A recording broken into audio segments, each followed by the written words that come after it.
तो शेयर बाजार में एक और आईपीओ दस्तक दे रहा है, गैबियन टेक्नोलॉजीज इंडिया लिमिटेड। आज हम इसी के आईपीओ की गहराई से पड़ताल करने वाले हैं, ये देखने के लिए कि कंपनी के दावों में आखिर कितना दम है और क्या ये एक अच्छा इन्वेस्टमेंट मौका हो सकता है। अब हमारी ये पूरी पड़ताल कंपनी के ऑफिशियल रेड हेरिंग प्रोस्पेक्टस पर बेस्ड है। इसे समझिए कि ये किसी भी इन्वेस्टर के लिए एक गाइड बुक है जिसमें कंपनी की सारी अच्छी बुरी जानकारी, मतलब पूरा कच्चा चिट्ठा छिपा होता है। सबसे पहले एक बात साफ कर लेते हैं, ये एक एसएमई आईपीओ है, मतलब ये कोई बड़ी मेन बोर्ड कंपनी का आईपीओ नहीं है।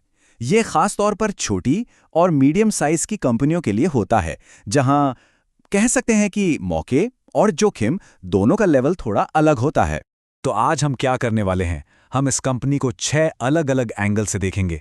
सबसे पहले आईपीओ की डिटेल्स, फिर कंपनी के कामकाज को समझेंगे, इसके फाइनेंशियल्स को खंगालेंगे, ये भी देखेंगे कि आखिर कंपनी पैसा जुटा क्यों रही है, और हाँ, सबसे ज़रूरी, इसमें छिपे हुए रिस्क्स क्या हैं, और आखिर में इन सबको मिलाकर एक फाइनल एनालिसिस करेंगे। तो चलिए शुरू करते हैं और सबसे पहले इस ऑफर की बेसिक डिटेल्स पर एक नज़र डालते हैं। तो जैसा हमने बात की, ये एक एसएमई आईपीओ है और ये बीएसई एसएमई प्लेटफॉर्म पर लिस्ट होगा। अच्छा, इसका प्राइस बुक बिल्डिंग प्रोसेस से तय होगा, मतलब इन्वेस्टर्स की बोलियों से इसका भाव तय किया जाएगा। और आईपीओ के बाद कंपनी की जो कैपिटल होगी वो करीब 10 से 25 करोड़ रुपए के बीच रहेगी। चलिए, आईपीओ की डिटेल्स तो हो गईं, अब जरा कंपनी के अंदर झांकते हैं। आखिर ये गैबियन टेक्नोलॉजीज है कौन, क्या करती है और कंपनी खुद अपनी क्या ताकतें गिनाती है। देखिए, कंपनी का बिजनेस मॉडल ना ड्यूअल है। एक तरफ तो ये गैबियन बॉक्स और नेटिंग जैसी चीजें बनाती है, और दूसरी तरफ ये खुद एक कॉन्ट्रैक्टर के तौर पर इन प्रोडक्ट्स को कंस्ट्रक्शन प्रोजेक्ट्स में इस्तेमाल भी करती है, मतलब मेकर भी और यूजर भी।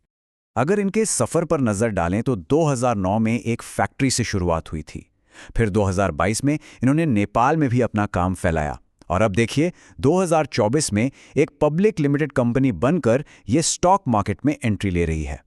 कंपनी अपने प्रोस्पेक्टस में कुछ खास बातों को अपनी स्ट्रेंथ बताती है, जैसे कि इनके पास अपनी ही डिजाइन और एग्जीक्यूशन टीम है, इनकी कीमतें कॉम्पिटिटिव हैं, और ये एक ही छत के नीचे मैन्युफैक्चरिंग और कॉन्ट्रैक्टिंग दोनों सर्विसेज देती है, जिसे वन स्टॉप सॉल्यूशन कहते हैं। ओके, बिजनेस मॉडल समझ लिया। अब आते हैं सबसे अहम सवाल पर, पैसा। कंपनी की फाइनेंशियल हेल्थ कैसी है? चलिए अब जरा नंबर्स की भाषा समझते हैं। तो ये हैं कंपनी के फाइनेंशियल आंकड़े। अगर रेवेन्यू और नेटवर्थ को देखें तो वो लगातार बढ़ रहे हैं, लेकिन यहाँ एक बहुत इंटरेस्टिंग चीज़ है। ज़रा प्रॉफिट आफ्टर टैक्स पर गौर कीजिए। फाइनेंशियल ईयर 2023 से 2024 के बीच ये लगभग डबल हो गया है। ये एक बहुत ही सॉलिड ग्रोथ दिखाता है। इसको और आसान भाषा में समझते हैं। मार्च 2023 से नवंबर 2023, सोचिए, सिर्फ 8 महीनों के अंदर कंपनी की नेटवर्थ में 173% का उछाल आया है। मतलब कंपनी की वैल्यू बहुत तेजी से बढ़ रही है, जो इन्वेस्टर्स के लिए एक बड़ा प्लस पॉइंट हो सकता है। ग्रोथ अच्छी है, नंबर्स अच्छे दिख रहे हैं, तो सवाल उठता है कि कंपनी को अब पैसे जुटाने की जरूरत क्यों पड़ गई? इस आईपीओ से जो पैसा आएगा उसका होगा क्या? तो प्रोस्पेक्टस के हिसाब से पैसे का इस्तेमाल 3 मेन जगहों पर होगा। पहला, वर्किंग कैपिटल के लिए, यानी कंपनी के रोजमर्रा के कामकाज और खर्चों के लिए।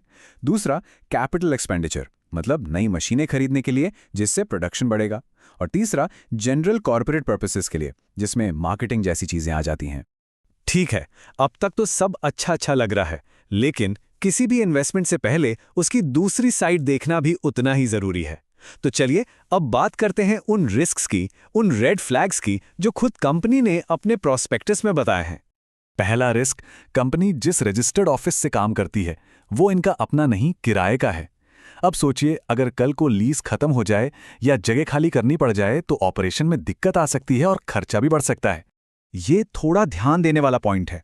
कंपनी ने खुद प्रोस्पेक्टस में यह माना है कि उनकी एक नॉन एग्जीक्यूटिव डायरेक्टर, जो मैनेजिंग डायरेक्टर की बेटी भी हैं, उन्हें इस इंडस्ट्री का ज्यादा एक्सपीरियंस नहीं है।